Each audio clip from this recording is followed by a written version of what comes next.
Kita itu sering membuat standar dengan cara ngukur diri kita ke orang lain. Lah, teman saya itu Pak, sudah begini. Wah, teman saya yang sana anaknya sudah 3 Pak. Wah, yang sana anaknya kuliah Pak. Saya kok belum dapat-dapat. Ya, kamu membandingkan dengan yang lain. Ya, kamu stres sendiri. Ya, standarmu sendirilah. Rencanamu untuk dirimu bagaimana? Standar untuk dirimu bagaimana? Dasarnya itu. Assalamualaikum warahmatullahi wabarakatuh. Baik, kita awali dulu dari sini. Ini salah satu kontribusi besarnya Martin Seligman ini adalah beliau punya konsep tentang optimisme dan pesimisme yang khas. Tentu saja kuncinya orang bahagia itu mindsetnya.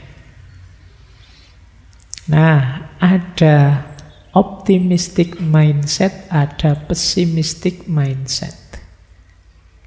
Awas keliru, cirinya kata Seligman bukan kok orang pesimis itu, wah orang ini lihat jeleknya saja, bukan begitu, kata dia. Coba kita lihat ya, bedanya optimis sama pesimis. Kita awali dari yang pesimis dulu, yang sebelah kanan. Orang pesimis itu memaknai kejadian negatif sebagai permanen. Sementara orang optimis itu memaknai kejadian negatif sebagai sementara. Nah, jadi orang pesimis itu misalnya dia jatuh, ya dia membacanya, saya ini memang orang tidak beruntung. Selalu jatuh, selalu kalah, selalu. Ini mindsetnya orang pesimis. Kalau orang optimis, ya dia jatuh, wah jatuh ini saya. Tapi kan sekarang, besok mungkin saya sukses lagi. Nah, itu orang optimis. Saya tidak tahu kalian termasuk yang mana, atau tidak dua-duanya. Kamu pesimis sama optimis? Pak, saya itu tidak punya mindset, Pak. Tidak pernah mikir hidup saya gimana, ya nggak tahu ya. Tapi ya semoga tidak pesimis lah, saya tidak tahu kalian gimana. Jadi orang pesimis itu ya dua-duanya sadar kalau mengalami hal negatif. Tapi kalau orang pesimis nganggapnya saya ini memang selalu sial. Kalau orang optimis enggak, ya saya mengalami yang negatif. Tapi mesti enggak kayak gini, nanti akan situasinya jadi lebih baik. Yang kedua, orang pesimis itu memaknai kejadian negatif sebagai totalitas hidupnya, menyebar. Kalau orang optimis memaknai kejadian negatif itu spesifik. Orang optimis itu misalnya begini, nilai saya jatuh. Ya yang jatuh kan nilai kuliah, hidup saya nggak cuma urusan kuliah saja. Oh, masih ada urusan rebahan di kamar, masih ada. Nah, itu orang optimis. Dia tahu bahwa ini hanya satu sisi saja kok. Sisi yang lain banyak. Kuliah itu kan hanya satu bagian saja. Masih ada bagian hidup yang lain. Beda dengan orang pesimis. Orang pesimis menganggap peristiwa negatif itu ya totalitas hidupnya yang negatif. Jadi ya kayak tadi misalnya kuliahnya gagal, nilainya jatuh, itu dia merasa bahwa hidupnya gagal total sudah. Nah, jadi ini dua mindset yang berlawanan. Ya orang yang optimis cenderung akan lebih bahagia dibandingkan orang yang pesimis. Karena orang pesimis itu misalnya hidupnya senang terus, ada ndak senangnya satu saja, dia merasa seluruh hidupnya gagal. Tapi kalau orang pesimis itu dia bisa, orang optimis dia bisa melokalisir peristiwa negatif itu. Nah ini kita mulai latihan ya. Kadang-kadang misalnya kita dikritik orang. Kita itu kadang kalau dikritik orang terus jadi baper, marah, tersinggung. Karena apa? Kita membacanya orang ini menyerang totalitas diri kita. Padahal mungkin dia mengkritik bagian kecil saja dari diri kita. Misalnya kita, Kalau ngomong keras sekali suaranya, terus gitu, Mas kalau ngomong buat jangan keras-keras. Oh, itu kan tersinggung seluruh diri kita. Padahal yang dikritik kan cuma cara ngomongnya saja. Di luar itu kan kita tidak dikritik, tapi kita bapernya luar biasa, merasa orang ini menyerang keseluruhan diri kita. Ini mindsetnya orang pesimis. Jadi kita merasa orang ini menjelek-jelekkan saya seutuhnya. Padahal mungkin dia mengkritik bagian kecil saja dari diri kita. Kalau tidak ingin terlalu baper, oh iya, tidak apa-apalah. Mungkin memang kelemahan saya kalau ngomong agak tidak kontrol. Tapi yo bagian diri saya yang lain bagus kok. Ya saya terima kritik untuk bagian ini. Itu lebih nyaman bagimu. Jadi makanya kenapa kalau ada orang misalnya ditanya kapan lulus, kapan nikah, kamu kan terus drop langsung. Jadi karena kamu anggap lulus dan nikah itu sepenuhnya bagian hidupmu. Coba kamu baca lebih detail. Oh iya ya, ada bagian hidup saya yang kuliah. Orang tanya kapan lulus, saya jawab belum saatnya lulus kan tidak apa-apa. Misalnya gagal kan itu hanya satu sisi hidupku. Sisi hidupku yang lain banyak. Jadi ini yang kadang membuatmu overthinking. Kelemahan di satu bagian hidupmu kamu anggap kelemahan di keseluruhan dirimu. Nah, terus stres karepe dhewe. Karena wah saya kok ditanya kapan nikah itu, padahal saya terus kamu bingung. Kamu oh iya ya, ada satu bagian dari hidupku yaitu pernikahan yang belum jalan sampai saat ini. Tapi kan banyak juga sisi hidupku yang lain, yang juga gagal. Ya, oke, ya enggak apa-apa. Itu kan contoh. Ya siapa ngerti juga begitu. Tetap masih ada yang enggak gagal kok. Paling enggak, orang lain kayak gini sudah stres. Bayangkan, saya aja enggak stres. Berarti kan kamu hebat. Ada kehebatanmu yaitu kuat menanggung malu, misalnya. Oke. Yaitu contoh. Oke ya, yuk jangan baper. Kalau ada orang kritik, ditanggapi proporsional saja. Kalau mengalami peristiwa pahit, dipahami sesuai konteksnya saja. Jangan terlalu diseret kemana-mana. Apalagi dimaknai negatif kemana-mana seperti tadi. Yo kayak tadi tiba-tiba ada cecek jatuh, itu kan, waduh Pak ini isyarat apa? Ya cecek jatuh mungkin dia lupa pegangan. Nonton ngaji lupa lihat di bawah kok banyak orang, terus kaget dia terus jatuh. Simple saja. Yang ketiga cirinya orang optimis itu memaknai kejadian negatif tidak secara personal. Kalau orang pesimis memaknai kejadian negatif sebagai personal. Maksudnya kalau ada peristiwa pahit, itu kalau orang optimis biasa sih manusia itu kadang seneng, kadang susah. Ada positifnya, ada negatifnya. Itu orang optimis. Saya sekarang kalah, insya Allah besok, kapan-kapan, entah kapan, mesti juga sukses. Kan begitu.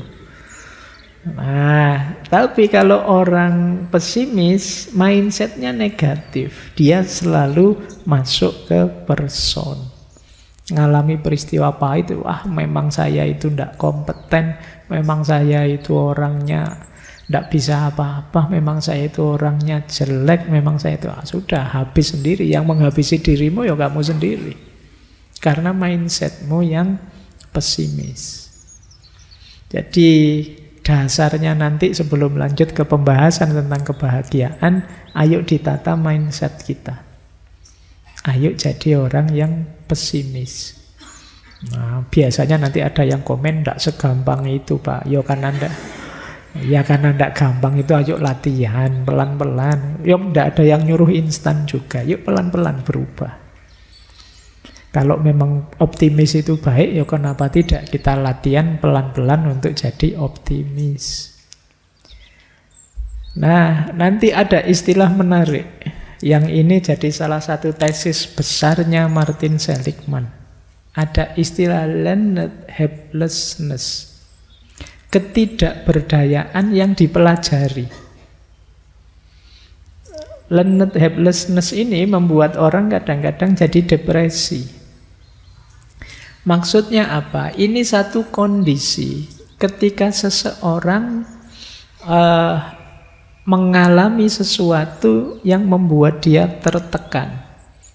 Dia tidak bisa ngatasi, berulang-ulang sampai dia merasa, saya memang tidak mampu di bidang ini. Itu namanya learned helplessness.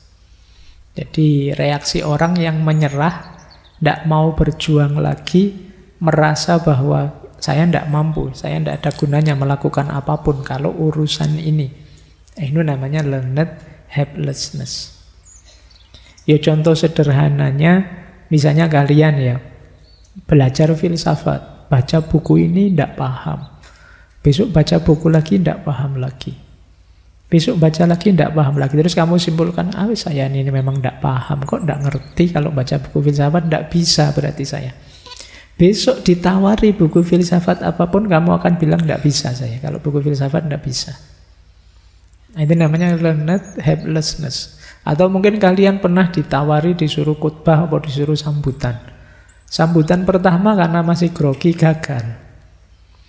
Sambutan kedua agak grogi tapi lebih mending, itu pun ya masih gagal, banyak salahnya.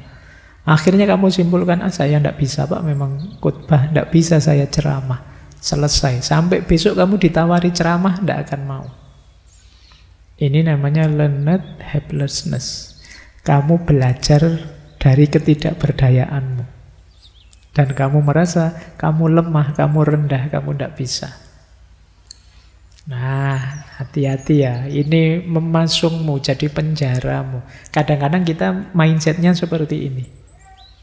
Coba kamu cek, kalian pernah tidak dimintai tolong apa dan kamu jawab tidak bisa. Padahal mungkin kalau kamu serius ya kamu bisa. Hanya saja kamu belajar dari ketidakberdayaanmu sebelumnya. Dan begitu saja kamu simpulkan bahwa saya tidak bisa. Padahal mungkin sekarang kamu lebih pintar dari dulu. Wawasanmu lebih luas dari dulu. Pengalamanmu lebih banyak dari dulu. Tapi karena sebelumnya kamu sudah menyimpulkan saya tidak bisa, ya akhirnya sampai besok kamu tidak bisa. Ini yang membuat orang terus tidak bahagia. Cirinya apa orang yang kena penyakit learned helplessness ini? Biasanya orangnya pasif, rendah diri, minder. Terus rendah motivasi. Kalau melakukan apa-apa sulit sepenuh hati karena merasa tidak bisa tadi. Terus kurang usaha, menunda-nunda ya karena dia merasa tidak bisa, tidak semangat, besok ya, nanti ya, dan lain sebagainya. Tidak punya harapan sukses, tidak tekun kalau melakukan tugas, dan pasrah, bahkan tidak mau minta bantuan orang lain. Padahal mungkin ada temanmu yang bisa bantu, tapi kamu tidak minta bantuan. Kenapa? Kamu sudah memvonis dirimu tidak bisa. Memvonis diri kita tidak berdaya. Ya sudah, kita the end, sudah kita tamat. Karena kita sendiri yang memvonis begitu. Yang memenjara diri kita, kita sendiri. Ini namanya learned helplessness. Kadang-kadang ya kamu mencari perlindungan di balik teori-teori, di balik konsep-konsep, di balik pikiran-pikiran bahwa yang kamu lakukan ini, saya realistis kok Pak. Saya tahu diri kok Pak. Itu kan konsep-konsep yang kamu pakai untuk menyembunyikan dirimu. Saya ini kan tawadhu Pak, tidak mau menonjolkan diri Pak. Saya gitu, itu konsep-konsep yang sering kita pakai untuk menyembunyikan kekerdilan kita. Sebenarnya kalau mau kalian bisa. Hanya saja kalian mungkin pernah 1-2 kali gagal, tidak berdaya, dan kalian anggap memang kamu tidak bisa di situ. Nah, ini sering jadi sandungan besar dalam hidup kita. Ini semacam kemanjaan atau semacam mindset yang keliru yang membuat kita terpenjara. Semoga kita tidak ada di sini ya. Ya kalau ada, yuk segera disadari terus keluar. Mungkin selama ini kita berlindung di balik konsep-konsep tadi, ayo kita sadari bahwa ini sebenarnya pelarian saja konsep-konsep tadi. Saya kan memang aslinya introvert, Pak. Saya kan aslinya tawaduk, Pak. Saya kan memang tahu diri, Pak. Iyalah. Coba kamu ulang lagi, kamu renungi lagi, apa benar kamu memang sama sekali tidak bisa? Atau hanya tidak mau belajar saja? Semoga kita tidak jadi learned helplessness tadi. Lawannya learned optimism. Nah ini kalau tadi ketidakberdayaan yang dipelajari, kalau ini optimisme yang kita pelajari. Bagaimana kita learned optimism ini? Ya kita berusaha menghindarkan diri dari learned helplessness tadi dengan cara berpikir atau memandang hidup secara lebih optimis. Kita punya pandangan bahwa kita bisa mengubah diri kita. Kita siap menantang berbagai halangan dalam hidup kita. Jadi ini namanya learned optimism. Lawannya yang sebelumnya tadi. Apa yang dilawan? Pikiran. Makanya tadi pakai istilah mindset. Kita ini kan serba memberi makna dengan pikiran kita terhadap segala sesuatu. Misalnya, lihat air minum ini misalnya. Ini contohnya. Nah, begitu lihat ini, waduh ini kok coklat ini, jangan-jangan mengandung zat apa yang itu kan pikiran kita. Jangan-jangan wah ini resiko ndak ya diabetesnya. Wah ini jangan-jangan asam urat. Wah ini kolesterol kan itu mindset kita. Kita tempelkan pada sesuatu. Nah, ini namanya distorsi kognitif. Bismillah ya, ini contoh.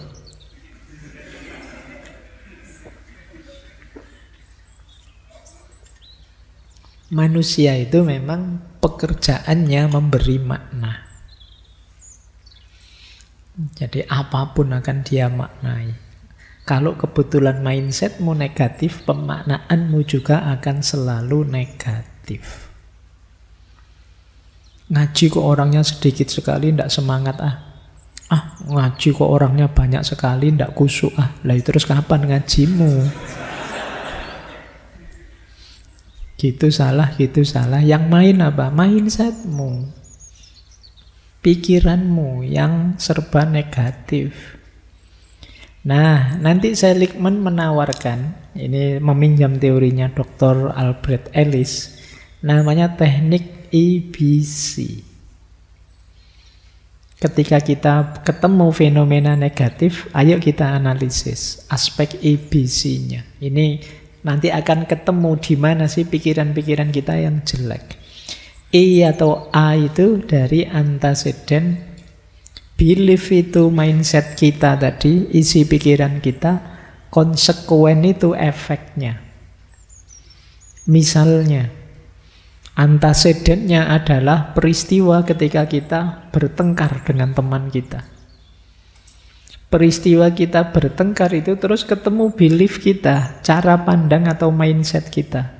Belief kita adalah, saya memang orangnya jelek kok Pak, mau apa? Saya memang bukan orang baik, mau apa? Nah, ini mungkin, ini contoh ya. Ada kan orang yang mindsetnya kayak gini. Saya memang aslinya buruk, beda dengan yang lain. Sudahlah, enggak usah nyenggol-nyenggol saya, itu mindset. Terus karena mindset kita begitu, ada konsekuennya. Akhirnya apa? Kita tidak ingin damai dengan teman kita. Kita merasa, ya saya memang otentiknya begitu. Kalau tidak suka saya, ya minggir saja. Nah, coba kita perhatikan ya. Yang B, belief itu. Benar tidak sih itu harga mati? Benar tidak sih itu aslinya kita atau pikiran kita saja?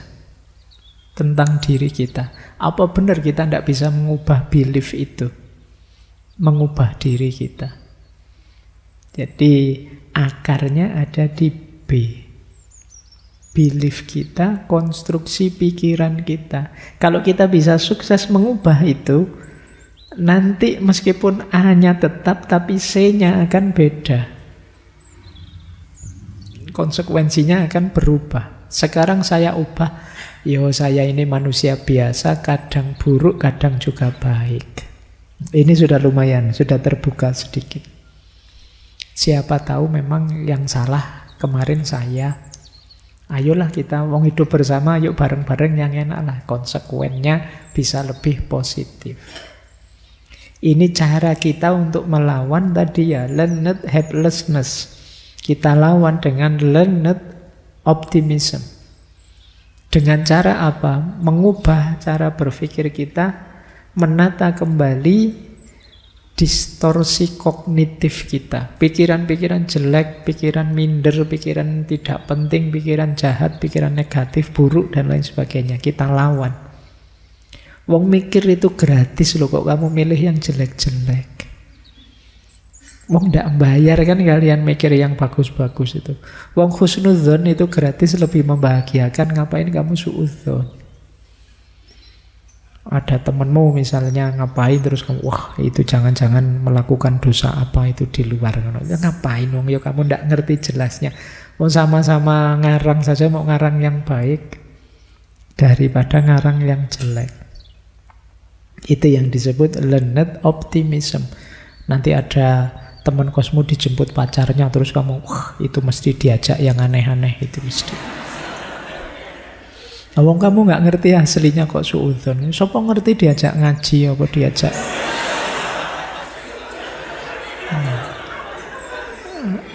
Lah yo mending kan kamu husnudzon. Wah, alhamdulillah ya temanku dijemput pacarnya mau diajak ngaji bersama mesti. Ya kan ngono.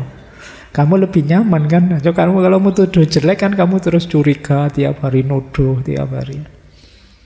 Melelahkanmu sendiri. Nah, ayo kita mulai melawan distorted mind, distorsi pikiran. Kita itu sering jatuh bangun, susah, sedih karena pikiran kita sendiri. Jadi diawali dari optimisme melawan pesimisme tadi, kemudian ada learned helplessness dan learned optimism. Mari kita ambil optimisnya, mari kita hidupkan perilaku learned optimism.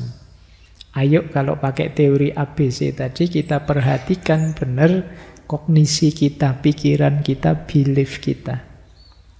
Seperti sering saya bilang, manusia itu bukan harga mati. Nilai diri, konsep diri, dan kenyataan dirinya. Kalau kamu bilang, Pak, saya aslinya memang pemarah kok Pak. Loh enggak, kalau kamu mau tidak pemarah, kamu bisa latihan mengubah dirimu. Kita ini bukan paket jadi, kita itu paket potensi. Kamu mau apa bisa. Saya itu pingin jadi orang yang lebih penyabar, lebih santai, lebih tenang gitu. Bisa kalau kamu mau, asal serius melatih dirimu. Kalau kata Imam Ghazali, riyadhah. Riyadhah itu melatih diri dalam kebaikan. Latih saja. Cita-citakan apa sebaik yang kamu bisa, latih dirimu. Nah, itu kata Seligman, kehidupan memberikan kemunduran dan tragedi yang sama pada orang yang optimis dan pesimis. Tapi orang optimis dapat menanganinya lebih baik. Sedihnya sama, tapi yang dirasakan beda antara orang optimis dan pesimis. Mungkin musibahnya sama, tapi yang dirasakan beda antara yang optimis dan pesimis. Yang optimis tentu saja positif, yang pesimis tentu saja negatif. Kita lanjutkan. Ini ada rumus, tapi tulisannya kekecilan. Tak bacakan saja, nanti kamu dengarkan baik-baik. Oke, urusan format ini. Karena ini laptopnya compact. Tidak terlalu kompak sama laptop saya berarti. Nah, ini melawan pesimis ya. Ada cara, beberapa tips dari Seligman. Yang pertama kata Seligman, ayo kamu kenali pikiran negatif otomatis yang melintas dalam diri kita saat momen-momen buruk. Jadi ayo kita cek. Kadang-kadang misalnya mengalami kegagalan apa itu. Coba kita cek, ini muncul pikiran apa ya di pikiranku? Wah, ternyata pikiranku misuh-misuh. Wah, ternyata pikiranku depresi. Wah, coba kamu kenali saja. Isinya apa sih kalau kamu sedang sedih, sedang drop itu? Ini penting dalam rangka nanti mengaturnya. Yang kedua, kalau sudah muncul macam-macam, bantahlah kalau itu negatif. Misalnya pikiranmu bilang begini, wah ini kalau gagal di sini ya gelap sudah hidup kita ke depan. Nah, segitu. Bantahlah, tunjukkan. Allah teman kita yang sana lebih gagal, lebih susah lagi. Tapi yo seneng saja hidupnya ngapain gitu. Itu namanya memberi counter example, beri contoh lawannya. Biar tidak terlalu drop kamu. Ya, boleh contoh simbah-simbahmu dulu. Wah ini kuliah saya kok kelihatannya mau gagal. Alah simbahmu dulu ndak kuliah juga seger waras sampai usia 80-90 misalnya. Nah ini namanya membeli counter example. Biar kamu ndak terlalu pesimis. Oh banyak orang besar itu sekolahnya juga gagal. Ada yang ndak naik kelas, ada yang ndak lulus, ndak apa, santai sajalah. Nah ini dalam rangka apa? Mendinginkan pikiran buruk. Yang ketiga, kalau sudah kamu bisa memberi contoh lawannya, itu kan kamu tidak terlalu drop lagi kalau sudah ngerti, banyak juga sih contoh. Kamu usia sekian kok tidak nikah-nikah. Wah, ada banyak contoh ini, itu juga tidak laku sama kayak saya, santai sajalah. Dan mereka juga masih bisa bahagia, gembira. Yang ketiga, beri atribusi yang berbeda dari yang disebut oleh pikiranmu. Kalau pikiranmu bilang, wah ini awal dari kegagalan, ya enggak. Ini awal dari cerita yang baru, hidup yang baru. Nah, itu lebih positif. Jadi, misalnya kamu kehilangan HP. Wah ini sedih ini. Anda alamat mau punya HP baru ini. Kalau ada duitnya. Ya kalau enggak ada kan masih ada pinjol.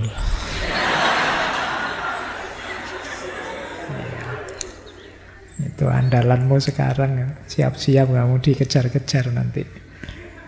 Baik, jadi bikin atribusi yang berbeda. Wong yo label itu kan dari pikiran kita. Kenapa sih tidak kita kasih label yang positif saja? Biar kita tidak pesimis. Yang keempat, bila perlu, ayo belajar sedikit-sedikit mengalihkan pikiran. Kalau memang sangat menekan, cari fokus yang berbeda. Sulit ya Pak mempengaruhi pikiran saya sudah terlanjur terikat, terlanjur mindset saya begini. Ya sudah, kalau pas lagi drop, distraksi. Cari yang bisa memalingkan kita dari kesedihan kita itu. Yo biar tidak terbayang-bayang terus dengan kegagalanmu. Yo sana nonton drakor sana. Apa kamu main healing sana. Atau kamu lakukan ini, lakukan untuk mendistraksi. Biar tidak mikir kesedihanmu saja. Yo kamu mikir kesedihannya bintang-bintang film itu. Biar tidak apa-apa. Yang penting bisa mendistraksi sementara. Karena orang itu kalau muleng saja di situ, berat hidupnya. Biar saja kamu nyari katarsismu sendiri, apa dengerin musik kah, nonton film kah, sholat kah, ibadah kah, monggo. Nah mungkin wah saya saatnya ngaji, alhamdulillah sudah tobat. Saatnya saya ibadah Pak, mungkin Allah menegur saya, wis alhamdulillah kalau kamu bisa begitu. Jadi ayo distraksi, jangan stuck di situ terus, akan bahaya. Stres bisa tumbuh jadi depresi, depresi berkepanjangan membahayakan dirimu. Nah, Bila perlu, kamu lacak sampai akarnya. Jadi yang kelima itu pertanyakan asumsi-asumsinya. Kok aku punya pikiran begini ya? Kok aku negatif sekali ya cara aku menanggapi? Oh, mungkin karena aku melihat ini, melihat itu, belajar dari sini, belajar dari situ. Kalau begitu saya coba membaca yang lain, mencari pengaruh yang berbeda. Jadi inilah jalannya kita mengalahkan diri kita sendiri yang pesimis. Jadi saatnya kita taklukkan diri kita, karena pesimisme itu kan seperti melawan diri kita sendiri. Yang maunya serba negatif, diajak yang positif tidak mau. Jadi diawali dari mengenali, kemudian kalau memang negatif kita bantah dengan contoh-contoh yang berbeda. Kalau memang masih ngeyel, kita ganti dengan label yang lebih positif, pemaknaan yang lebih positif. Kalau masih susah juga kita mengalihkan perhatian. Dan kalau sudah bisa, ya mari kita basmi sampai akar-akarnya mindset pesimis itu. Kenapa sih saya kok bisa jadi pesimis ini? Pengalaman apa yang membawaku jadi orang yang pesimis semacam ini? Nanti pelan-pelan kita tanggulangi. Baik, ini jadi awal pembahasan kita tentang kebahagiaan. Baru terus kalau kita sudah menang, saatnya membangun kebahagiaan. Kita bisa mulai masuk ke buku beliau, Authentic Happiness.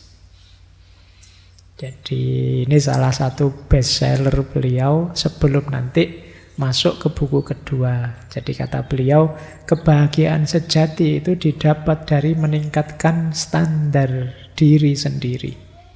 Bukan menilai diri sendiri dibandingkan orang lain. Ini salah satu quote-nya saja. Kalau ingin bahagia, yo ayo meningkatkan diri, bukan menabrakkan diri ke yang lain. Kita itu sering membuat standar dengan cara ngukur diri kita ke orang lain. Lah teman saya itu Pak sudah begini. Wah teman saya yang sana anaknya sudah 3 Pak. Wah yang sana anaknya kuliah Pak. Saya kok belum dapat-dapat. Ya, kamu membandingkan dengan yang lain. Ya kamu stres sendiri. Ya standarmu sendirilah. Rencanamu untuk dirimu bagaimana? Standar untuk dirimu bagaimana? Dasarnya itu.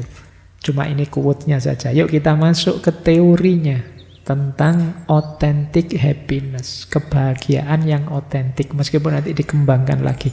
Ini kita sebut saja qaul qatimnya. Jadi pandangan beliau yang awal tentang apa itu kebahagiaan. Meskipun kalau kita tidak masuk ke pandangannya yang kedua, sebenarnya teori ini saja sudah luar biasa. Nah, kata Seligman, kebahagiaan itu kan sederhananya life satisfaction. Bahagia itu kepuasan kita terhadap hidup kita.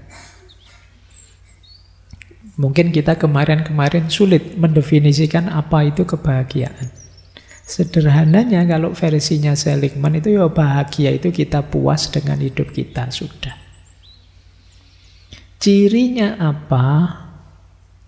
3 kata Seligman. Bahagia itu gabungan antara pleasure, engagement, and meaning. Maka untuk kita bahagia diawali dari pleasant life. Pleasant life itu hidup yang menyenangkan. Kemudian the good life. The good life itu hidup yang baik. Hidup yang baik lebih menyenangkan lagi. Kemudian puncaknya the meaningful life. Meaningful life itu hidup yang bermakna dan bertujuan. Ini yang paling menyenangkan, paling membahagiakan. Jadi ini semacam ranking, tapi harus kita alami semua. Menyenangkan, baik, dan bermakna. Meaningful. Nanti kita bahas satu-satu. Hidup yang menyenangkan itu bisa kita cek. Coba sampean semua tanya ke dirinya masing-masing, saya sedang senang enggak? Itu namanya pleasant life. Seneng Pak, saya gembira hari ini, belakangan ini. Oke, pleasant itu temporer. Jadi sekarang, mungkin sekarang senang, tapi nanti begitu balik ke kos-kosan ya sumpek lagi. Nah, sekarang lupa sebentar, nanti ingat lagi, itu pleasant. Jadi hidup yang pleasure itu sangat naik turun. Nanti ada the good life. The good life itu pertanyaannya, apakah aku menjalani kehidupan yang menyenangkan? Kehidupan yang menyenangkan itu berarti secara umum hidupku ini menyenangkan. Meskipun kadang naik, kadang turun kegembiraannya, tapi secara umum memuaskan. Itu the good life. Ya saya kadang seneng, kadang sedih Pak. Tapi ya alhamdulillah hidup saya penuh anugerah, bahagia. Sekolah, kuliah ya tidak pernah tidak naik kelas. Kuliah kadang-kadang nilainya jelek tapi ya tetap lulus. Alhamdulillah, itu good life. Saya hobi ini bisa saya salurkan secara umum, saya bahagia. Itu the good life. Tidak sekedar senang susah sementara. Ada yang lebih membahagiakan lagi, yaitu meaningful life.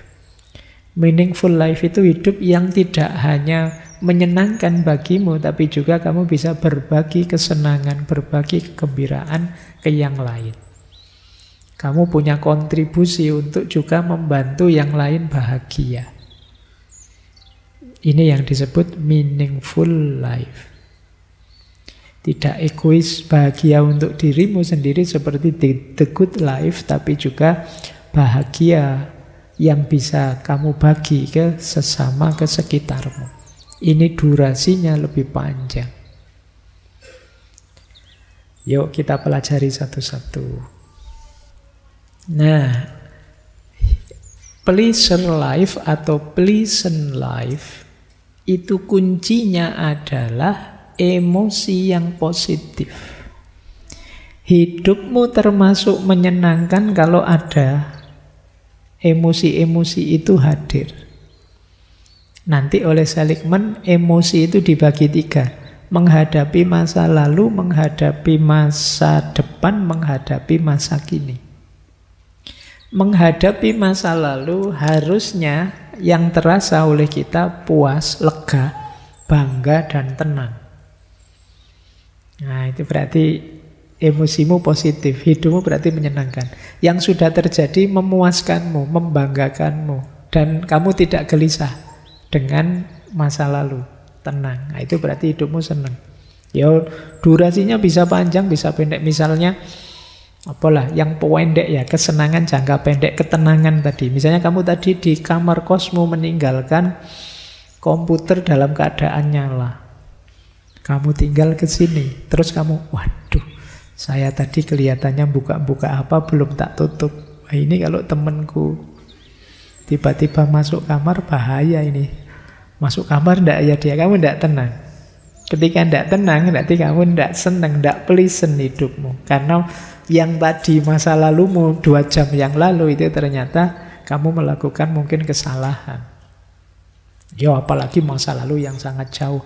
Coba ya saya dulu zaman SMA begini, begitu, ada ndak yang kan kadang sering kita begitu. Wah, coba saya sambung terus dengan teman yang itu, mungkin saya ndak jomblo sekarang ya. Nah, kamu sesali. Nah, masa lalu legailah, puaskanlah, banggalah, dan tenanglah. Berarti hidupmu menyenangkan. Kalau untuk masa depan, emosimu adalah optimis, penuh harapan, percaya pada dirimu bahwa kamu bisa mencapai keinginanmu, kamu bahagia, sudah. Kalau untuk masa kini, kamu merasa bersyukur, merasa nyaman, dan merasa nikmat, merasa senang. Masa kini berarti saat ini kalian di masjid ini sedang ngaji, itu kan masa kini. Itu kalau kalian merasa nyaman, bersyukur, dan merasa asik, berarti hidupmu sedang mengalami kebahagiaan level pleasure. Kalau tentang masa depanmu kamu penuh harapan, optimis, berarti hidupmu tentang masa depan juga sedang pleasure. Tentang masa lalumu puas, bangga, tenang, kamu juga sedang pleasure. Kuncinya ada pada emosinya. Itulah pleasure. Tapi kata Seligman, hati-hati, pleasant atau pleasure ini yang tadi sifatnya naik turun, on off, dan mungkin kalau pakai bahasa tasawuf tidak hakiki. Kalau hanya mengejar rasa senang saja kurang memuaskan hidup itu. Banyak kesenangan-kesenangan yang membuat efek negatif ke belakangnya nanti. Nah, ada uraian begini. Kata dia, if we just wanted positive emotion, our species would have died out a long time ago. Kalau hanya ingin senang, mungkin spesies manusia itu sudah punah sejak dulu. Kalau ingin hanya rasa senang, itu mungkin banyak, misalnya orang tua setelah melahirkan anaknya dibuang saja, merepotkan. Nah, itu kan karena ingin senang, ngapain repot-repot. Kalau hanya ingin rasa senang, tidak ada orang mau berjuang capek-capek untuk target-target ke depan apa. Tidak ada orang mau puasa, tidak ada orang mau tirakat, tidak ada orang mau bersusah payah untuk meraih ini itu. Karena itu semua pahit. Tidak menyenangkan. Tapi kan hasilnya jauh lebih memuaskan untuk hidup yang tadi itu. Maka kok orang hanya mencari positive emotion, kesenangan tadi, ya mungkin manusia sudah punah. Tidak ada yang mau repot-repot. Masing-masing ingin memuaskan dirinya sendiri, habis sudah dunia ini.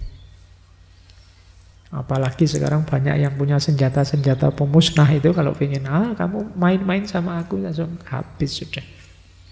Manusia bisa punah kalau hanya mengejar kesenangan saja. Kalian juga bisa punah kalau hidupmu, targetmu hanya senang saja. Eksistensimu tidak akan lama. Sekarang kamu bisa senang-senang, tapi di belakang kamu bisa hilang dari peredaran. Karena tidak jadi sesuatu. Untuk jadi sesuatu ada proses, ada tahap yang biasanya tidak selalu menyenangkan. Bahkan ada satu ketika Seligman melakukan survei. Jadi dia ini membayangkan, misalnya kalau ada mesin yang bisa mempengaruhi otak kita, melahirkan emosi positif apapun. Kata Seligman, ketika saya menawarkan ini pada orang, saya bilang ke orang, kata Seligman, misalnya ada mesin seperti itu, jadi sampean diberi rasa senang terus oleh mesin itu, mau ndak? Seligman tanya begitu. Kata Seligman, ternyata sebagian besar orang tidak mau. Orang inginnya ya seneng, itu hasil upayanya sendiri, tidak sekedar rasa senang. Ya kayak kalian itu, milih mana, kuliah beneran, lulus cum laude, atau kamu diberi saja rasa senangnya cum laude di kepalamu. Kamu kan tetap milih ya cum laude beneran, Pak, maksudnya cuma rasanya saja, karena ya enggak seru. Kan yang kamu kejar rasa senangnya. Kalau ngejar rasanya saja, ya diberi rasanya saja, gimana? Itu jangan kasih contoh kawin ya. Ya, nanti kamu mesti larinya ke situ. Jadi, kalau cuma rasanya saja, apa kurang seru.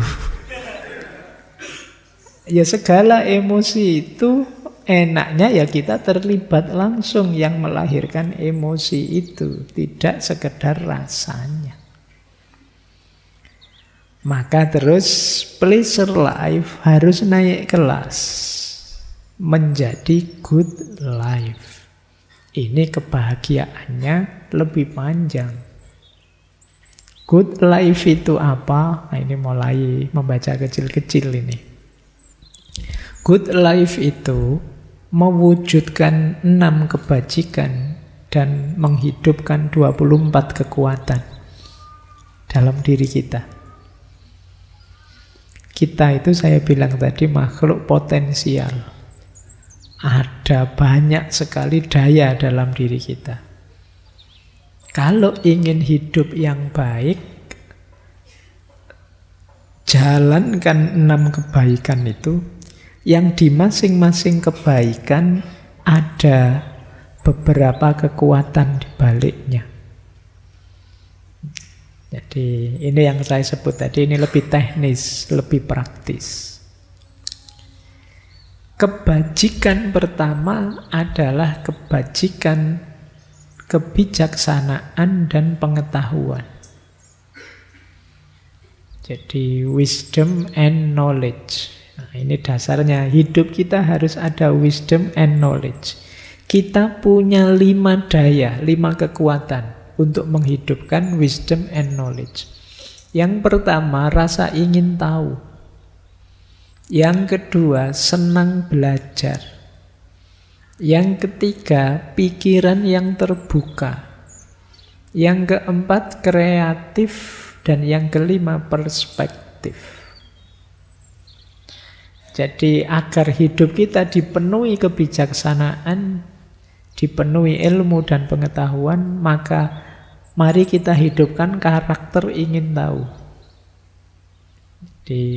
Biasanya karakter ingin tahu itu ya nyambung dengan terus kita jadi senang belajar. Pertanyaan itu kan mengejar jawaban. Ingin tahu itu dilanjutkan dengan membaca, mendengarkan, mencari jawaban. Ini ada dalam diri kita, dorongan itu. Maka ayo kita hidupkan kekuatan itu dalam diri kita. Untuk bisa bijaksana dan berilmu. Kemudian juga berpikiran terbuka, jangan sempit. Siap menerima info baru, wawasan baru, pertimbangan-pertimbangan hidup yang baru. Kemudian juga kreatif. Jadi tidak hanya berpikir kritis, tapi juga berpikir kreatif. Berpikir kreatif ini sangat disarankan oleh Seligman. Manusia itu bisa memupuk kebahagiaan kalau dia punya banyak karya. Tidak sekedar kritis. Kata Seligman, banyak orang sibuk dengan berpikir kritis, mencari kelemahan, mencari kekurangan. Padahal lebih menarik berpikir kreatif. Membangun yang baru, menciptakan yang baru, yang alternatif. Dan yang kelima, perspektif. Kemampuan memahami dan membaca serta menerima sudut pandang yang berbeda. Ini perspektif. Banyak orang pinter tapi tidak bijaksana karena tidak mampu menghidupkan perspektif. Menganggap satu-satunya kebenaran ya perspektifnya sendiri. Nah, kalian yang akademisi, kalau ingin the good life, hidupkan kebijaksanaan dan pengetahuan. Dengan kekuatan rasa ingin tahu, senang belajar, pikiran terbuka, kreatif, dan perspektif. Yang kedua, ada kebajikan, keberanian, courage, syaja'ah. Jadi bukan orang yang pengecut, juga bukan orang yang sembrono, tapi berani. Keberanian juga nilai kekuatan pertama terletak pada sifat berani. Yang kedua, sifat gigih. Gigih itu ya persisten. Jadi sabar mengikuti proses. Itu gigih. Kemudian integritas. Jadi hidup yang mengikuti nilai-nilai, menghidupkan nilai-nilai dalam diri kita. Dan vitalitas. Vitalitas itu semangat. Yang muda-muda harusnya vitalitasnya masih tinggi. Harus semangat. Yang muda jangan lemes. Kalau lemes ya kalian tidak akan menikmati good life. Jadi di antara hidup yang baik, yang memuaskan itu diwarnai dengan keberanian. Yang ketiga, kebajikan cinta dan kemanusiaan. Ada 3 kekuatan di situ. kekuatan kebaikan, kekuatan cinta, dan kecerdasan sosial. Ini berhubungan dengan relasi kita dengan orang lain, kalau itu kecerdasan sosial. Lanjut keadilan. Keadilan itu nanti kalau di Seligman berhubungan dengan citizenship, kewargaan, berhubungan dengan fairness, ketidakberpihakan, fair, dan kepemimpinan. Kemudian sederhana. Nah ini sederhana ini kalau di Jogja paling mahal sebenarnya. Ya. Oke. Kesederhanaan berhubungan dengan self-regulation, kebijaksanaan, rendah hati, memaafkan, dan mengasihi. Dan yang terakhir, spiritualitas dan transendensi. Spiritualitas dan transendensi itu ada 5 kekuatannya. Kekuatan estetik, apresiasi keindahan, kekuatan rasa syukur, kekuatan harapan, kekuatan spiritualitas. Jangan lupa yang terakhir, kekuatan humor. Harus dihidupkan. Jangan kenceng terus, ya sedikit-sedikit ada humornya. Biar sarafmu agak kendo sedikit. Tapi ya jangan kokean humor, nanti kendo semua. Jadi ya setelah serius-serius ada humornya. Nah ini hidup yang menggembirakan. Nah kalian punya 24 kekuatan itu. Anugerahnya Allah dalam diri kalian. Hidupkan itu. Maka akan melahirkan 6 kebajikan dalam keseharian kita. Kalau kita bisa melakukannya, itulah nanti namanya the good life. Kehidupan yang baik, yang membahagiakan level 2. Nah, saya lanjutkan.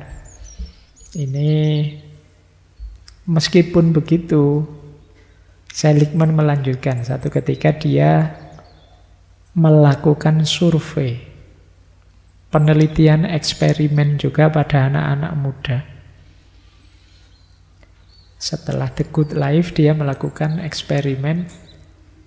Jadi sekelompok anak muda diminta melakukan 2 hal. Yang pertama diminta melakukan apapun yang menurut mereka menyenangkan. Sesaat.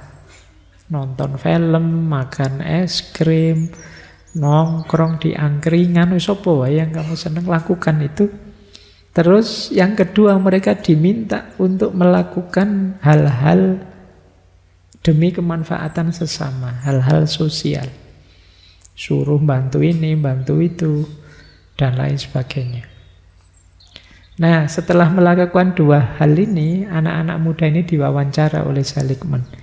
Mana yang lebih mengesankan, lebih mendatangkan kebahagiaan dan kepuasan? Nah, itu terus sebagian besar menjawab yang membahagiakan dan memuaskan yang ketika melakukan aktivitas sosial.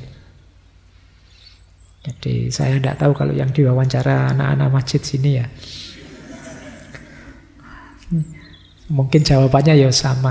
Apalagi kalau tadi nonton film, makan es krimnya bayar sendiri, ya tetap lebih membahagiakan bakti sosial. Ya, kalau ditraktir mungkin kamu milih traktiran mesti. Nah, kata Seligman, berbuat baik pada yang lain lebih membahagiakan, maka ayo memuncakkan kebahagiaan dalam meaningful life.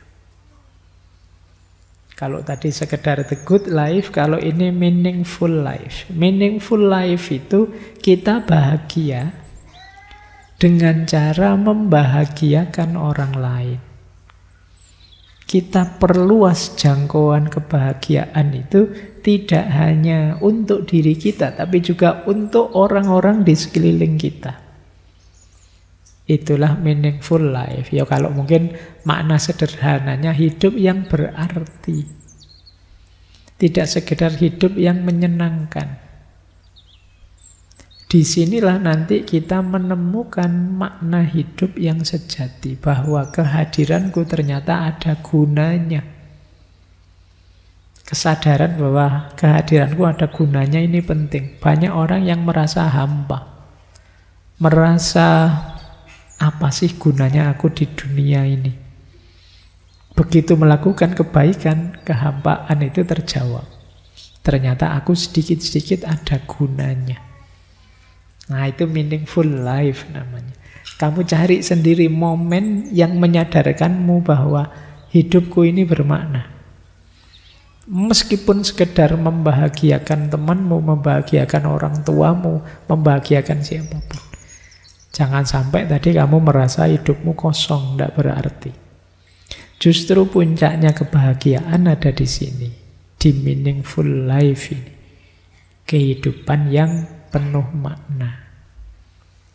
Jadi di buku Authentic Life, Martin Seligman memberi tawaran pada kita ada 3 jenis kebahagiaan, yaitu kesenangan, yang kedua kebaikan, dan yang ketiga makna. Kita mengejar kesenangan sajakah, atau hidup yang baik sajakah, atau hidup yang bermakna? Cuma seperti saya bilang tadi, lama-lama Seligman ini sadar saya salah. 3 konsep tadi kurang lengkap, kurang utuh. Disitulah nanti lahir bukunya yang judulnya Flourish. Ini konsepnya mulai digeser oleh Seligman dari happiness menuju well-being. Well-being itu kesejahteraan. Kalau dalam bahasa Indonesianya, meskipun saya tidak tahu pas atau tidak kalau dimaknai kesejahteraan. Jadi kalau happiness, kebahagiaan. Seligman ini tidak puas dengan konsep sebelumnya.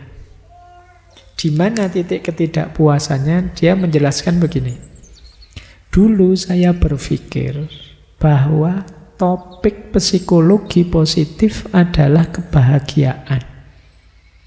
Standar emas untuk mengukur kebahagiaan adalah kepuasan hidup. Dan tujuan dari psikologi positif adalah untuk meningkatkan kepuasan hidup. Sekarang saya berpikir bahwa topik psikologi positif itu adalah well-being, kesejahteraan. Bahwa standar emas untuk mengukur kesejahteraan adalah flourish. Flourish itu perkembangan, pertumbuhan. Jadi untuk tujuan psikologi positif adalah untuk meningkatkan perkembangan. Teori ini yang saya sebut dengan teori kesejahteraan sangat berbeda dengan teori kebahagiaan. Dan perbedaannya memerlukan penjelasan. Nah ini, jadi ini yang saya sebut, ini qaul qadimnya. Pandangannya Seligman tentang kebahagiaan gaya baru yang beliau sebut well-being dengan titik tekan pada flourish. Bagaimana kita bisa berkembang. Nah ini nanti titik tekannya berbeda. Ambil nafas dulu. Ayo, saya khawatir saja isinya teori-teori banyak sekali. Kalau terlalu banyak itu biasanya ya komentarmu ala pak ya enak kalau diceritakan saja, menjalankannya itu kamu kan mesti begitu. Makanya kasih jeda sebentar biar kamu bisa mengambil jarak dengan yang tadi ya. Tadi dimulai dari optimisme, pesimisme, kemudian 3 jenis kebahagiaan. Dan yang terakhir malam hari ini kita akan belajar tentang flourish, tentang well-being, kesejahteraan. Yuk kita mulai. Inilah rumusnya well-being.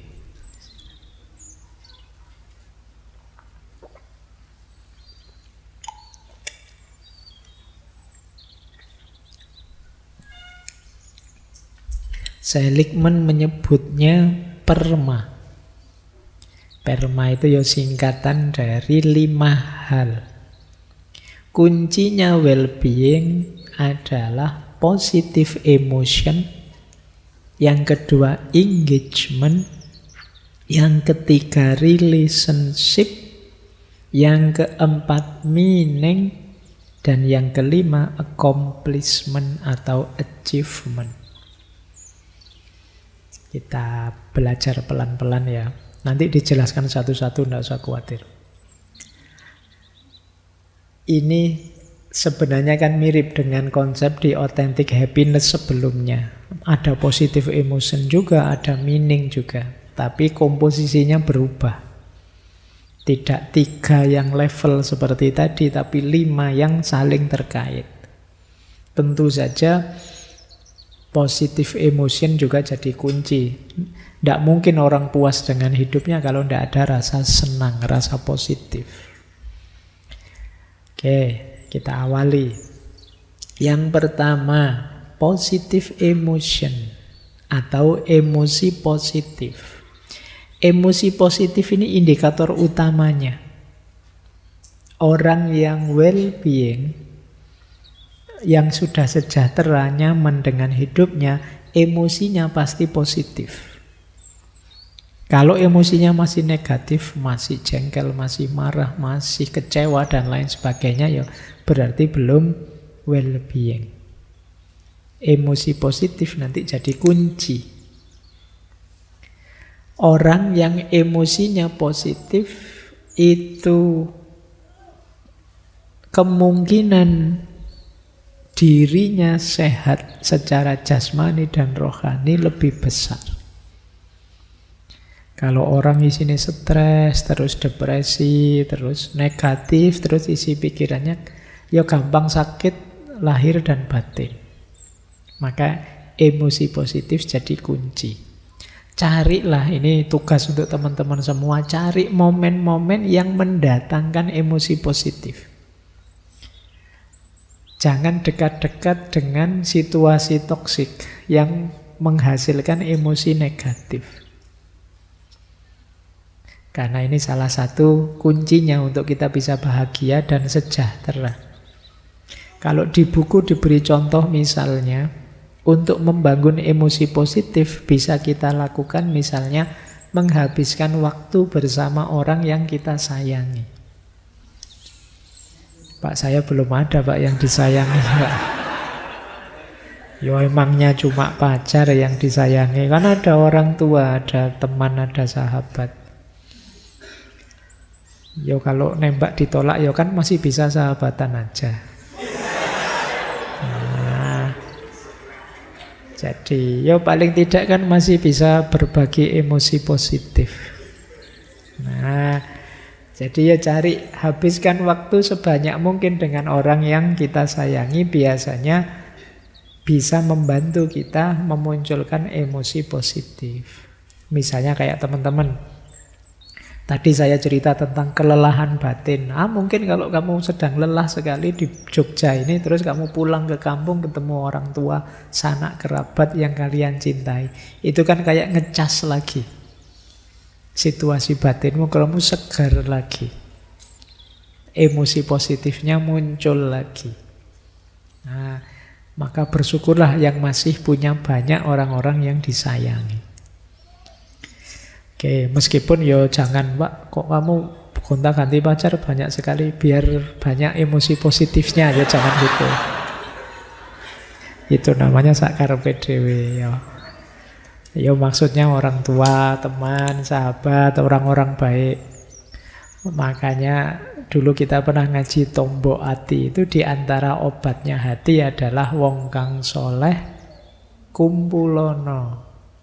Dekat dan berkumpullah dengan orang-orang soleh. Kenapa? Menghadirkan emosi yang positif. Kalau kalian dekat dengan orang-orang soleh, para ulama, para kiai, itu kan rasanya dekat mereka dingin, adem, emosinya positif. Kalau dekat kalian kan beda, jengkel, pengen... Itu bedanya. Maka habiskan waktu dengan orang yang kita sayangi. Atau yang kedua, lakukan hobi atau aktivitas kreatif yang kita sukai. Ya secukupnya, tapi ya jangan terus-terusan. Pak, saya hobinya main game. Ya secukupnya. Untuk menghadirkan emosi positif saja. Wah, setelah main game sebentar saya seger lagi, Pak. Ya sudah, ditinggal, sekarang aktivitas yang serius lagi. Jangan kok terus-terusan main game. Game yang memang membangkitkan semangat positif ya. Jangan game yang saya tidak tahu ada tidak di sini yang kalau main game sambil teriak-teriak misuh-misuh. Banyak ya. Lah yo. Sampai HP ini dhewe dibanting-banting. Wong yo dirinya yang tidak mampu kok yang disalahkan HP-nya. Nah, jadi cari hobi, secukupnya saja. Kalau memang kita ini sudah lelah, emosi kita drop, kan penting kita membangkitkan emosi yang positif. Boleh juga, wong ini contoh ya, boleh misalnya mendengarkan musik. Ya musik yang menenangkan tentunya, membangkitkan emosi positif. Tapi ya monggo saja, itu kan selera masing-masing. Mungkin ada, Pak, saya tenangnya itu kalau mendengarkan musik-musik koplo itu, Pak, saya tentram. Ya monggo saja. Mungkin ada yang sukanya klasik.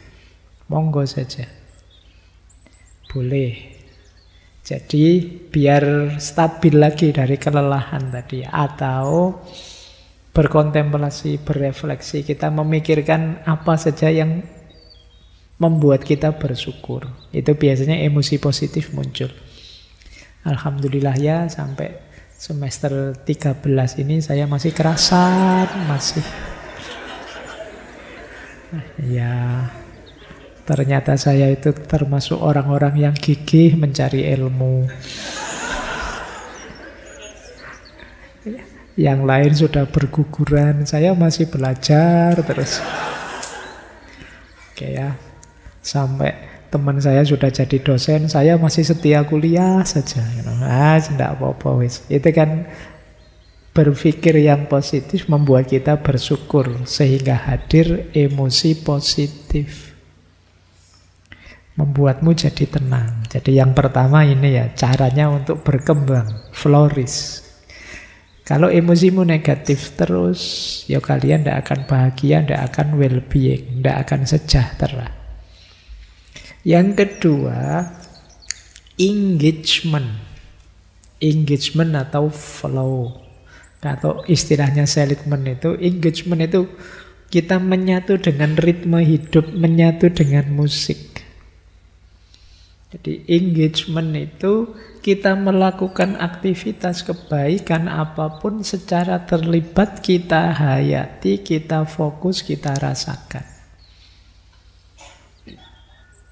Engagement itu, kata Seligman, you go into flow when your highest strength are deployed to meet the highest challenge that come your way. Kita berhadapan dengan tantangan paling hebat dan kita menggunakan kekuatan kita paling maksimal sehingga melahirkan hidup yang produktif, yang kreatif. Itulah engagement, flow. Kita tidak takut menghadapi apapun tantangan zaman, kita bisa menghadapinya karena kekuatan kita yang 24 tadi hidup semua. Ini namanya orang yang bisa flow, bisa mengalir. Ini wacana ini berhubungan dengan mindfulness. Banyak di antara kita yang tidak bisa menikmati hidup, tidak bisa flow, tidak bisa mengalir. Tidak mampu terlibat. Jadi tidak menikmati aktivitasnya hari ke hari. Gimana caranya Pak biar kita bisa engage, biar kita bisa mengalir, bisa flow? Ini beberapa contoh juga. Karena ini salah satu syarat untuk kita bahagia juga. Yang pertama apa? Ayo berpartisipasi dalam aktivitas yang memang kita punya passion, kita sukai. Ini meningkatkan flow. Kalian kok kuliah di jurusan yang kalian cintai, itu kan kamu tekun kuliahnya, senang. Karena sama ilmunya kalian juga senang. Kalian ada passion di situ. Coba kamu pilih sendiri ya, saya itu suka apa, tidak suka apa. Kamu hidupkan yang kamu suka. Apapun itu aktivitasnya. Mungkin ngaji ini, mungkin kuliah, mungkin apalah, termasuk sekedar nongkrong di angkringan, nikmati itu. Kita sering jadi orang yang melayang terus. Raganya di sini, pikirannya di mana? Nanti raganya di angkringan, pikirannya di mana? Kita tidak pernah menikmati momen. Kadang-kadang kita makan saja ya disanding HP. Kita tidak menikmati suapan demi suapan, betapa nikmatnya nasi kucing di depan saya. Karena mata kita tertuju ke HP sambil misu-misu nonton postingannya orang. Tiba-tiba nanti habis 3 bungkus, dianggapnya masih 2 bungkus. Itu namanya bukan flow ya. Jadi kalau flow itu kamu bisa menikmati momen demi momen hidupmu. Latihanlah menikmati semua aktivitasmu.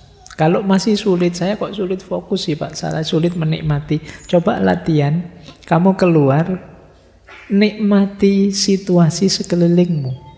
Kamu amati, kamu perhatikan. Mungkin sekedar sebutir batu, mungkin sekedar satu tanaman. Coba kamu perhatikan detail apa yang ada di sekelilingmu, biar kamu menikmati. Mungkin kamu nonton semut yang jejer jalan-jalan itu. Kamu nikmati, tidak usah diganggu, tidak usah usil. Biar saja semut. Kamu kan sering usil kalau ada semut lewat itu. Kadang-kadang sadis itu kamu. Semut lewat kamu rontokkan semua pakai sandal itu. Seruet. Itu kalau semutnya bisa ngomong keras itu, salahku apa? Kamu kok kejam sekali. Itu yang bisa kayak gitu manusia ya. Tidak ada kepentingannya apa-apa ya kamu usil. Oke, nikmati situasi sekelilingmu biar kamu bisa engage, bisa flow. Kenali siapa kita, passion kita apa, yang bisa kita lakukan apa, yang tidak bisa apa. Strategi ini membuat kita terlibat dalam hidup kita. Kalau kita baik, kita puas bahwa kebaikan itu kita yang melakukan dan melakukannya kita sepenuh hati. Ini yang disebut engagement atau flow.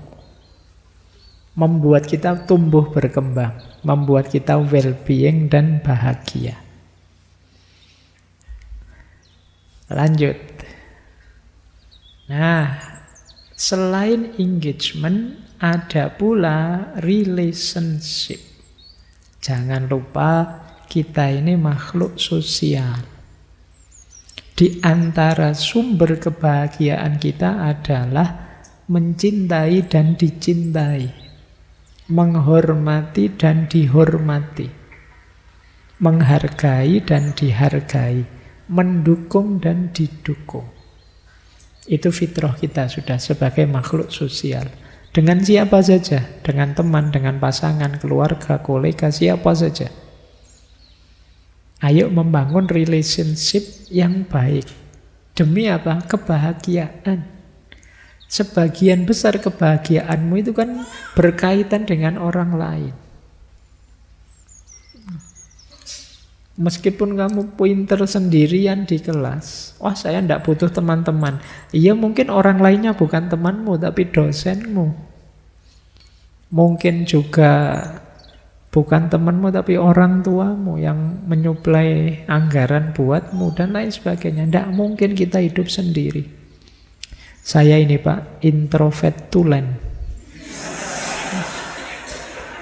Ya, saya tidak butuh orang lain sama sekali.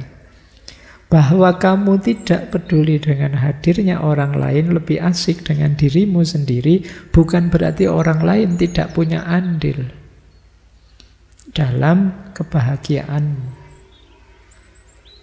Hidup kita tetap perlu orang lain, entah lewat pintu yang mana.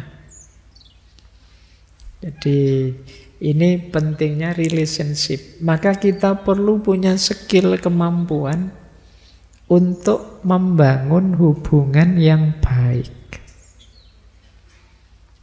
Di situ ada beberapa contoh, beberapa cara membangun hubungan yang baik. Boleh nanti teman-teman latihan ya, nyari circle yang cocok. Nah, mungkin sudah punya Pak circle kelas Pak, tapi orangnya tidak pada asik, kamu nyari sendirilah yang asik, yang gimana. Semuanya tidak asik Pak. Lah terus kalau di kelas mereka, saya selalu ditinggal, ya berarti yang tidak asik kamu. Ya. Oh, yang lain bisa nyambung, kamu sendiri yang tidak bisa nyambung. Jadi, ya latihan ya, latihan cari circle yang cocok, yang baik, yang bisa saling mendukung, yang saling menghargai. Latihan memulai ngobrol, di situ ada petunjuk. Coba latihan memberi pertanyaan pada orang dekat yang tidak terlalu kita kenal. Latihan mengakrabkan diri. Ini sebenarnya karena yang nulis Martin Seligman, orang sana, orang Amerika, mungkin yang gaya hidupnya cenderung individualis. Jadi ngobrol dengan orang yang tidak dikenal itu barang langka. Oh, bandingkan di kita di Indonesia, wow itu pokoknya jejer mesti ngobrol. Kalau di sini kan tidak mungkin tidak ngobrol, sudah mesti ngobrol. Dari sisi ini kita menang sebenarnya. Kalau sekedar peradaban nongkrong dan ngobrol itu kita juara sudah. Jadi kita punya keasikan sendiri, punya strategi sendiri untuk cepat dekat dengan orang. Nah itu khas kita sudah. Relationship kita bagus. Kadang sering dipuji orang kita itu ramah, kita itu familiar, murah senyum, dan lain sebagainya. Dari sisi ini lumayan kita. Murah senyum. Meskipun belakangan dikritik mulai mahal senyum. Mulai sering kenceng, sering tidak santai. Nah itu. Oke. Ayo latihan menjalin pertemanan dengan orang-orang sekitar kita. Bila perlu, menghubungi lagi teman lama yang sudah putus. Ini juga mungkin kita sudah menang lah. Agama mengajarkan silaturahim dan lain sebagainya. Jangan lupa ini juga sumber kebahagiaan. Dibenci orang itu menyakitkan. Tidak dihormati orang itu menyakitkan. Tidak dicintai orang juga menyakitkan. Sulit kita bahagia kalau relasi kita jelek. Latihanlah membangun relasi yang baik. Lanjut. Nah, selanjutnya tadi kan perma. Ini M-nya, meaning. Makna. Meaning itu berarti sesuatu yang lebih besar dari diri kita. Jangan egois hanya mikir diri kita sendiri. Kalau bisa kita bisa mempersembahkan diri kita pada sesama. Ini sering saya pakai istilah kesadaran profetik. Kesadaran profetik itu kesadaran kenabian. Seperti para nabi. Para nabi itu kan tidak berhenti di titik puncak kualitas dirinya. Tapi ketika sudah memuncak, selanjutnya bagaimana caranya mengajak umatnya mengalami puncak yang sama. Itu nabi. Dia tidak ingin masuk surga sendirian. Nunggu umatnya semuanya masuk surga. Itu kesadaran profetik. Kalau kata Muhammad Iqbal, ini tandingannya kesadaran mistik. Kadang-kadang dalam konsep mistik atau sufistik tertentu, orang itu fokusnya hanya memuncaknya dirinya. Kalau sudah memuncak dekat dengan Allah sedekat-dekatnya, itulah final, selesai sudah. Entah dengan istilah wahdatul wujud, kah ittihad, kata musyahadah, tapi ini dipandang sebagai akhir perjalanan. Beda dengan kesadaran profetik, sudah memuncak tapi tetap ingin berbagi lagi.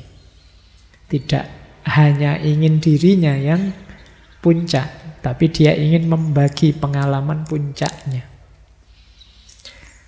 Nah, orang yang bisa berbagi itu dia akan lebih puas, lebih bahagia.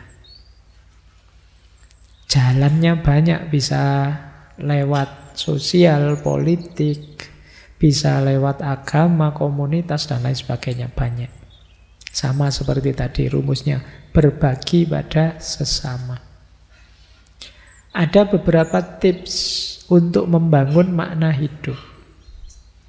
Yang pertama, boleh teman-teman kalau mungkin jangkauannya ingin lebih luas, ya bergabung saja dengan organisasi atau lembaga yang tujuannya memang pengabdian kepada masyarakat. Tujuannya memang membantu.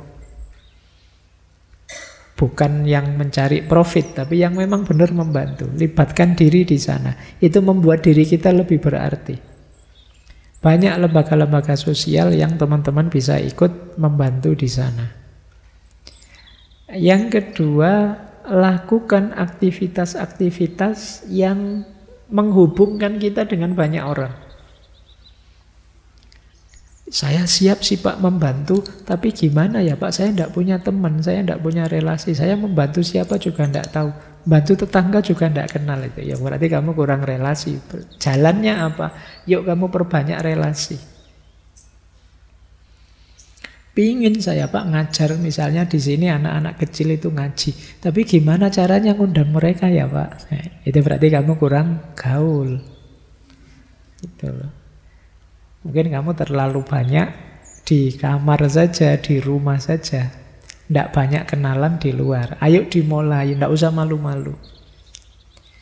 Punya banyak teman itu lebih banyak untungnya dibandingkan tidak punya teman, entah dalam aspek apa. Kemudian coba difikirkan, kita kan punya bakat, punya kemampuan, punya kompetensi tertentu. Kira-kira bakat kita itu bisa membantu orang lain secara bagaimana ya? Pak, saya itu tidak punya bakat apa-apa. Bisanya yo main game itu saja misalnya.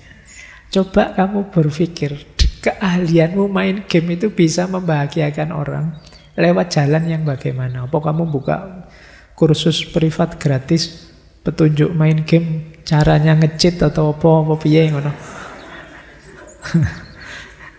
Ya itu contohnya ya, kamu kan masing-masing punya bakat, punya kemampuan, apalagi seusia kalian bakatmu banyak pasti.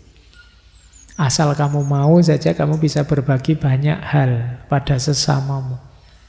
Tinggal kalian mau apa tidak, itu saja sebenarnya. Insya Allah kalau teman relasi kalian sudah banyak lah. Coba dipikir mulai sekarang, apa sih yang bisa aku berikan di levelku ini, dalam usiaku saat ini, dalam situasiku saat ini. Itu akan membantu kita menemukan makna hidup yang membawa kita bahagia. Inilah yang disebut meaning.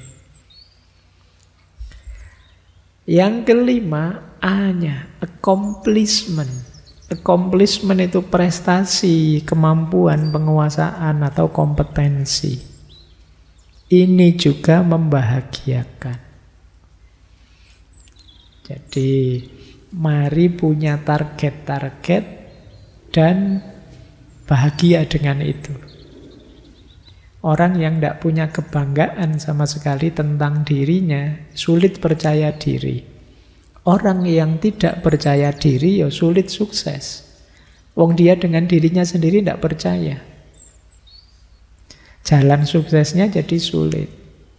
Maka entah dengan cara apa teman-teman carilah kebanggaanmu masing-masing. Buat prestasi, buat capaian, bentuk kompetensi yang baik yang bisa kalian banggakan. Entah dalam bentuk apa. Di situ ada petunjuk untuk membangun prestasi, mencapai tujuan, buatlah tujuan-tujuan yang sifatnya, ini mungkin teman-teman yang latihan manajemen atau apa pernah dengar istilah ini, SMART. Jadi SMART itu specific, measurable, attainable, realistic, timely. Spesifik, terukur, dapat dicapai, realistik, waktunya juga jelas. Coba kalian target, terus kasih rumus itu. Pak, saya pingin hafal juz amma. Spesifik ya, terukur. 30 juz sehari 1 halaman, Pak. Dan realistis, dapat dicapai. Ya, tidak mustahil, Pak. Saya selalu ada waktu lowong setelah habis subuh 2 jam. Masuk akal. Dan waktunya jelas. Ya kira-kira 1 bulan saya kira sudah bisa saya hafal. Ini namanya SMART. Targetmu jelas, bisa dicapai, realistis, waktunya juga jelas. Ini memudahkanmu kalau membuat target. Di antara sumber kegelisahan kita kan kesulitan kita menata keinginan. Untuk menata keinginan itu pastikan keinginan kita sifatnya SMART tadi. Realistis saja, jangan menginginkan yang di luar jangkauan. Nanti kamu kecewa sendiri. Misalnya kamu cita-cita, yo saya pingin paling enggak 2024 itu ya presidennya saya lah Pak kalau bisa. Nah, itu namanya ndak smart. Ya mungkin saja sih, ya siapa tahu tiba-tiba ada bencana besar se-Indonesia habis semua garek kamu sendiri. Ya wis dadi ya presiden dhewe, dadi rakyat dhewe, dadi. Jadi tapi target yang serius ya yang smart tadi, yang attainable, measurable, specific, realistic, dan timely. Nah, untuk kebahagiaan juga kadang-kadang perlu juga kita ingat-ingat sukses kita di masa lalu. Yo, sekarang sih saya memang keteteran kuliahnya, jangan lupa. Tapi saya dulu pernah juara loh, pidato misalnya, level RT 17-an misalnya. Ya enggak apa-apa kan, lumayan kan prestasi, ada kebanggaan. Jadi apapun itu jenis kebanggaannya, boleh kamu ingat-ingat dalam rangka apa? Flourish, biar kamu berkembang terus jadi lebih baik. Karena dengan accomplishment ini kamu jadi bangga dengan dirimu, percaya dengan dirimu. Cari cara entah bagaimana biar kalian punya prestasi, punya kompetensi yang bisa kalian banggakan. Itulah perma. Ada yang bilang perma itu ada plusnya. Plusnya ini. Jadi selain 5 tadi, mindsetnya harus optimis. Ada physical activity and nutrition. Kesehatannya dijaga, makanannya dijaga. Jadi lahir batinnya positif. Ini maksudnya itu. Plus jangan lupa tidur. Sleep, istirahat. Ya kenceng terus ya buat apa kalau tidak ada istirahatnya. Pak saya sukses Pak, permanya berbuah semua. Saya sekarang luar biasa. Sayangnya saya sekarang sakit Pak. Opname, ya tidak ada gunanya. Sehebat apapun kalian, kalau tidak sehat ya tidak ada gunanya. Maka optimis, jaga kesehatan, physical activity, nutrition, dan jangan lupa istirahat. Wah, kalau saya sudah istirahat terus Pak tiap hari, memang tidak ada apa-apa yang dikerjakan. Ya wis ndak apa-apa, yang penting ada yang bisa dilakukan dari perma tadi. Yang terakhir saya lakukan dulu Pak, tidur dulu. Ya wis alhamdulillah kamu sudah mulai pelan-pelan meskipun diawali dari tidur. Ya, jaga kesehatan yang penting ya. Saya kemarin ada yang tanya, Pak, lebih baik mana? Kurang tidur apa terlalu banyak tidur? Ayo kamu jawabnya gimana pertanyaan itu? Ya, bagaimanapun kalau dalam ilmu akhlak, ifrat dan tafrid itu jelek.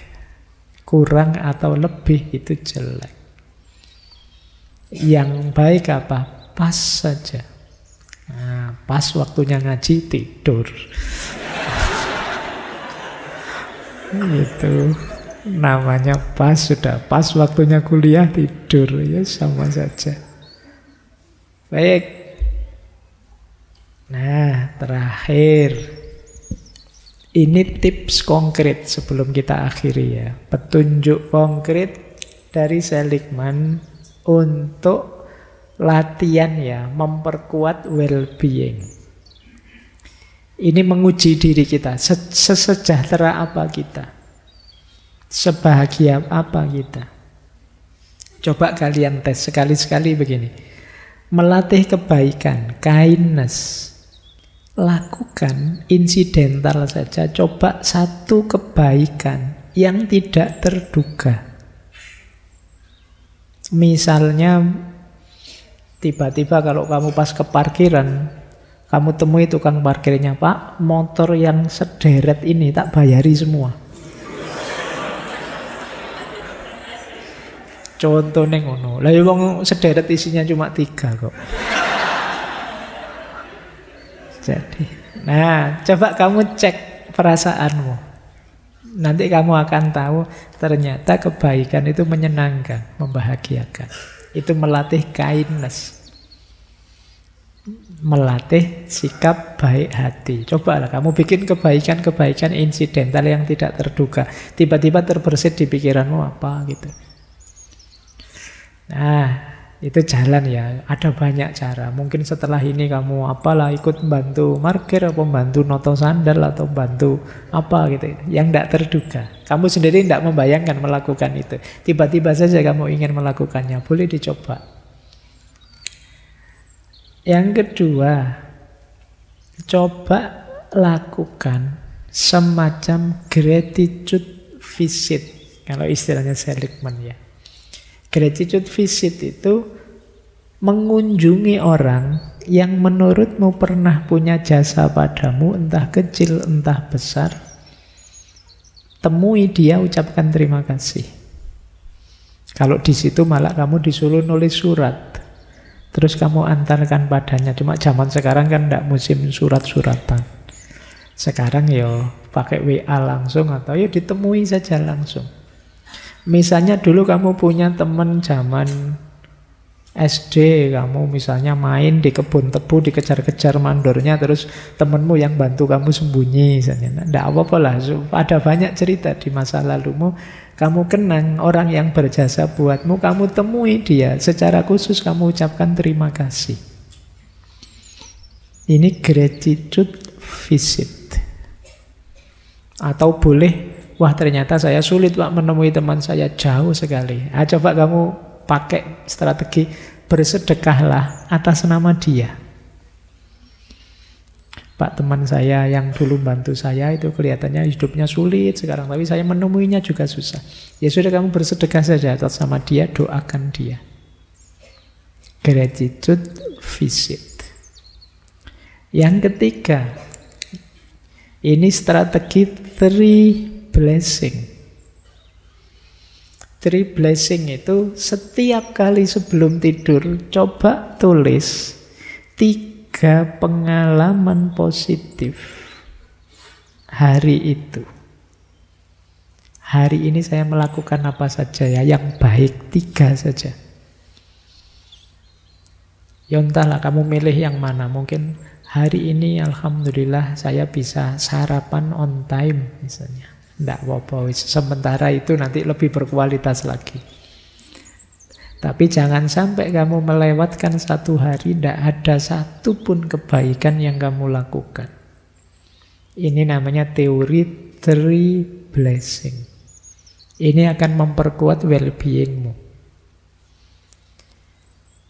Terus Ada lagi strategi forgiveness letter. Forgiveness letter itu nulis surat pemaafan, minta maaf pada diri kita sendiri. Minta maaf sampai usia sekian aku belum bisa membawamu ketemu jodoh yang kamu inginkan. Insya Allah sebentar lagi pasti. Nah, coba kamu bikin surat ya. Ngobrol ini sebenarnya bicara dengan dirimu sendiri. Karena sering-sering yang jadi hambatan kita untuk maju adalah kita sering blaming pada diri kita sendiri. Kita mencela, merendahkan diri kita sendiri. Kita menyakiti diri kita sendiri. Mungkin lebih sering dibandingkan kita menyakiti orang lain. Mintalah maaf. Dulu saya ada ustadz yang memberi petunjuk saya, fatihai setiap anggota tubuhmu.